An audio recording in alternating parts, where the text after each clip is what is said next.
Então vamos ao nosso quadro de perguntas e respostas desse domingo, começando com uma pergunta do Jim Casaraghi. Ele pergunta o seguinte: por que você deixa de lado perguntas sérias para responder coisas bestas?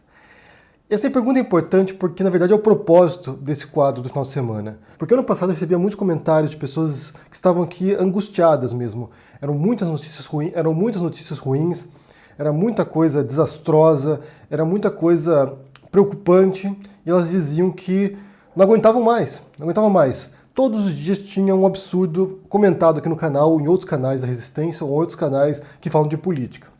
Então eu prometi que eu faria um vídeo por semana pelo menos, mais leve, sem abordar questões complicadas que desanimam as pessoas, para a gente poder descontrair um pouco mesmo, realmente poder sentar aqui e falar de coisas que não são tão pesadas assim, embora no quadro de perguntas e respostas sempre tenham muitas perguntas de política, de Bolsonaro ou desse cenário no Brasil ou no mundo hoje. Então acaba sendo inevitável que uma pergunta ou outra seja sobre isso. Mas a ideia é justamente fugir um pouco desses temas pesados. Então é por isso que a gente faz esse quadro. O Jonathan Jefferson perguntou: como ajudar os negros na luta contra o racismo sem tirar o destaque deles? Essa é uma ótima pergunta, Jonathan, uma ótima pergunta mesmo, e eu acho que a gente deveria conversar com alguém, ou algum grupo, um coletivo negro, ou algum ativista negro que possa nos explicar melhor como fazer isso, como ajudá-los sem tentar dominar o debate, sem tentar ocupar o espaço que é essencialmente deles, uma luta que eles sentem na pele, na verdade, e que se reflete diariamente na vida deles. O Matheus Melo perguntou: Henry, boa tarde. Gostaria de saber como é possível viver como escritor. Tenho um bom emprego no Brasil, mas ele não permite viver desse sonho. Pode me orientar? O fato, Matheus, é que é muito difícil você viver apenas da escrita dos seus livros, apenas da venda dos seus livros ou daquilo que você escreve. Eu já consegui durante um período com alguns livros específicos que eram de viagem, ou seja, era um público muito específico, obras de não ficção, que tem uma saída melhor do que obras de ficção. Não é fácil.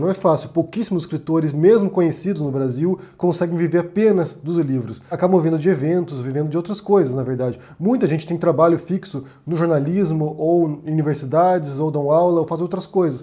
Então, realmente é uma carreira complicada, não é uma carreira que vai te dar um sustento a partir da tua escrita, necessariamente. Só para você ter uma ideia, hoje eu ganho muito mais com o YouTube do que eu ganho com os livros. Os livros não pagam as contas. E essa é uma realidade para muitíssimos escritores, não apenas no Brasil, não. Mesmo no Reino Unido, nos Estados Unidos, a vasta maioria dos escritores ganha pouco ou nada com seus livros. O Joelson Nunes e a Luciana Napp, que é minha cunhada, fizeram uma pergunta aqui sobre viagem no tempo. Sempre aparecem perguntas do gênero aqui, então eu vou ler as duas perguntas e responder depois. Então o Joelson perguntou: Henry, o que você escolheria? Saber o futuro e não poder mudar nada, ou voltar ao passado e poder mudar o que quiser? E a Luciana perguntou: Henry, nos filmes De Volta para o Futuro e Efeito Borboleta, cada vez que se tentava consertar os erros do passado, se arruinava mais o futuro. Se voltássemos no tempo e evitássemos a eleição do Bolsonaro, o que poderia piorar no futuro? Eu já falei para vocês anteriormente aqui sobre viagem para o passado, que eu não faria porque as consequências são imprevisíveis. Você pode tentar arrumar uma coisa no passado e piorar drasticamente o presente ou o futuro, então eu não voltaria para o passado. Então, no caso da pergunta do Joelson, eu preferiria saber o futuro, embora não pudesse mudar nada. E no caso da pergunta da Luciana, existem várias hipóteses sobre a viagem no tempo, né? Sobre voltar para o passado. A principal hipótese é que não tem como viajar para o passado. O passado não existe mais. Assim como o futuro também não existe. O que existe é a sucessão de presentes. Então não existe passado e não existe futuro, só existe o agora. Então seria impossível viajar para o passado. Seria impossível fazer isso. Mas, na ficção científica, você tem diferentes visões sobre o passado, sobre viagem no tempo. Então, por exemplo, que você poderia viajar para o passado, mas é impossível alterá-lo. É impossível mexer no passado. Ele já está consolidado. Mesmo se você tentar mudar, ele vai arranjar um jeito de voltar para os trilhos e seguir o rumo natural. A outra hipótese é que existem infinitas variações de linhas temporais. Então, por exemplo, se você vai para o passado e muda uma coisa, você cria ou você muda para uma outra linha temporal na qual outras possibilidades estão acontecendo. Então, por exemplo, existem infinitas linhas temporais, uma na qual eu não existo, por exemplo, outra na qual vocês não existem, outra na qual nenhum de nós existimos. Então você pode ter as mais vastas variações, embora me pareça um pouco absurdo pensar que o universo criaria tantas linhas temporais assim desnecessárias. Não sei, realmente você tem que parar para pensar ali. Tem outras hipóteses também igualmente mirabolantes. É impossível prever como seria o futuro caso a gente mudasse o passado, e é impossível saber nesse momento sequer se há a possibilidade de retornar para o passado. O Marco Leal perguntou aqui, a Terra é realmente plana? Não, Marco, a Terra não é plana. O Charles perguntou, é possível refutar uma teoria filosófica? É possível refutar o tomismo, o nietzscheanismo, o perennialismo? Charles, essa é uma pergunta excelente e existem dois tipos de refutação, que eu vejo pelo menos, para teorias filosóficas.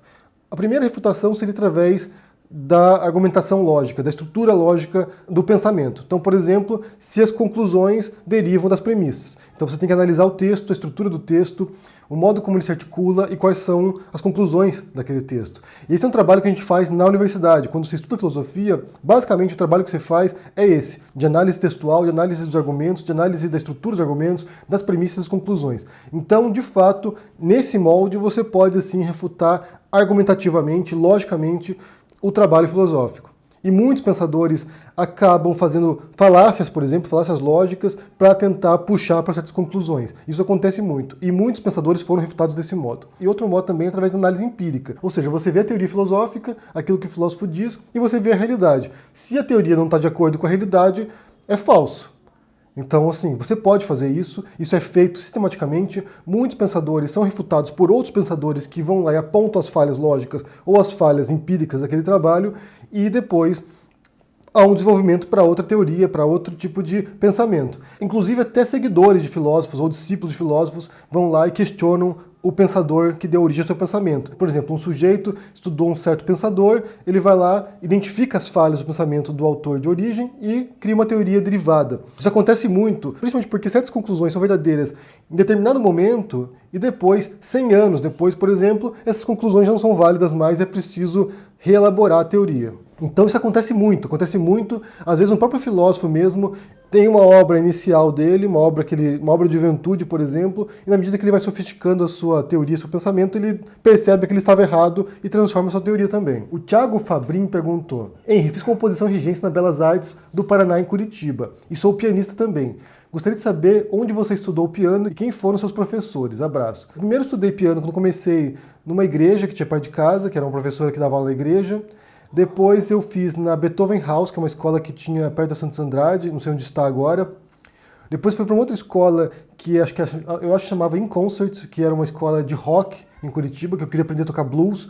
A minha meta era aprender a tocar piano de rock, de blues, porque eu tinha uma banda que nunca saiu do papel, na verdade, mas eu queria aprender a tocar piano popular. E lá eu conheci o Flávio Meschk, que é um professor excepcional, que é um grande professor, mas que era professor de música erudita. Então fui estudar Beethoven, Bach, Mozart, Chopin. Não aprendi a tocar blues, não aprendi a tocar rock. E por fim, a minha última professora foi a Helena Murroquino Moreno, que é uma russa, que é bastante conhecida em Curitiba, você deve conhecer provavelmente, que ela é regente coral também, e é uma grande professora de piano também, é excepcional. Ela vem com toda a formação dela da União Soviética, então assim, era outro nível, outro patamar de ensino e de exigência técnica também. Mas eu não sou um grande pianista, eu toco, faço minhas músicas aqui, toco por hobby, não sou pianista, mas gosto bastante. O Delfim Oliveira perguntou, Henry, você leva seu filho ao McDonald's? Levo sim, sem problema nenhum, levo ao Burger King também, não tem nenhum problema. A Clarice perguntou, Henry, o que você acha dos homens terem tanta resistência ao feminismo? Medo de serem tratados da mesma forma como tratam as mulheres?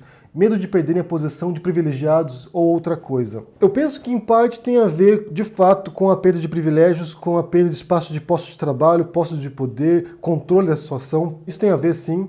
E, por outra parte, incompreensão também. Acho que muitos homens não sabem do que se trata o feminismo, do que as autoras feministas falam. Você tem uma certa tendência a observar as autoras mais radicais, que propõem modelos muito mais extremos, e isso distorce a percepção sobre o que é o movimento. Então, em grande parte, eu vejo que é incompreensão mesmo. Acho que muitos homens já estariam prontos para entender o que é o feminismo e aquilo que as mulheres exigem, na verdade, que é a igualdade, que é um espaço de igualdade na sociedade. O Luiz perguntou, Henry, o que você pediria se encontrasse uma lâmpada mágica? Bem, Luiz, o primeiro pedido seria pedidos infinitos. Eu quero pedidos infinitos. O Gabriel Making Things perguntou, como é criar um filho ateu num país cristão? Ele tem dúvidas sobre religião? Olha, Gabriel, eu imagino que no Brasil seja muito mais complicado fazer isso porque você tem uma grande massa de pessoas que são devotas, tanto evangélicas quanto católicas de fato, né? Aqui na Espanha, em particular, embora seja um país nominalmente de maioria cristã, na prática não é bem assim, é um país aconfessional, e aqui quando você olha as estatísticas, há bastante ateus e agnósticos, inclusive há mais ateus e agnósticos do que há católicos praticantes. Então o percentual é muito baixo de pessoas que frequentam a missa aqui, pessoas que vão a cultos. Há poucos evangélicos proporcionalmente também. Boa parte dos evangélicos são latino-americanos, que tem uma grande imigração de latinos aqui, de brasileiros, de bolivianos, de equatorianos que são evangélicos. Então, no país aqui mesmo, não há um grande problema de você criar um filho ateu. Como já disse anteriormente, na escola, por exemplo, você tem a opção entre ensino religioso e ensino de valores éticos, morais, e a vasta maioria das crianças vai no ensino de valores, não vai no ensino religioso. Então, aqui é bastante tranquilo. Como eu disse, acho que no Brasil é mais complicado, porque no Brasil a religião permeia todos os assuntos o tempo todo, as pessoas repetem isso, cobram isso, exigem isso de você. Aqui não tem isso mesmo. E eu imagino que seja um perfil de muitos países europeus também, que já estão nesse sentido de afastamento da religião, ou de uma religião fanatizada, né? Que você realmente se fecha naquela bolha religiosa e acha que todos os demais estão errados. O Cláudio perguntou: Henry, em tempos de festival punk no Brasil, fica a dúvida, você curte Ramones? Eu adoro. Eu gosto de Ramones, embora não ouça tanto assim. Das bandas punks do passado, eu gosto mais do Sex Pistols. E a Sil Silva perguntou aqui a última pergunta: Henry, como você conseguiu editar seu primeiro livro? Foi no Brasil?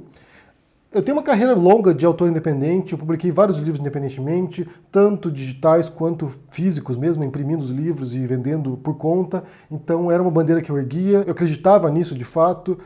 Acho que é uma alternativa viável para quem quer se lançar como escritor, publicar por conta mesmo na Amazon. Vai lá, escreva seu livro e publique por lá, para criar um público leitor inicialmente. E depois, meu primeiro livro foi editado nos Estados Unidos. Eu tinha uma agente literária francesa, uma agência literária lá. Ela conseguiu um contrato nos Estados Unidos, em Nova York, e o livro saiu primeiro lá, porque realmente as portas estavam fechadas no Brasil. A primeira oportunidade foi dada por uma editora norte-americana. E depois saiu no Brasil com a cota editorial, e aí começou a engrenagem a se mover. Mas até isso acontecer foram, sei lá, 17 anos, 15 anos de carreira publicando por conta. Então é isso, gente. Obrigado pelas perguntas que vocês enviaram. Deixa aqui seu comentário, deixa o joinha, assine o canal, ajude no apoio e a gente se vê por aí. Abraço e até mais. Tchau!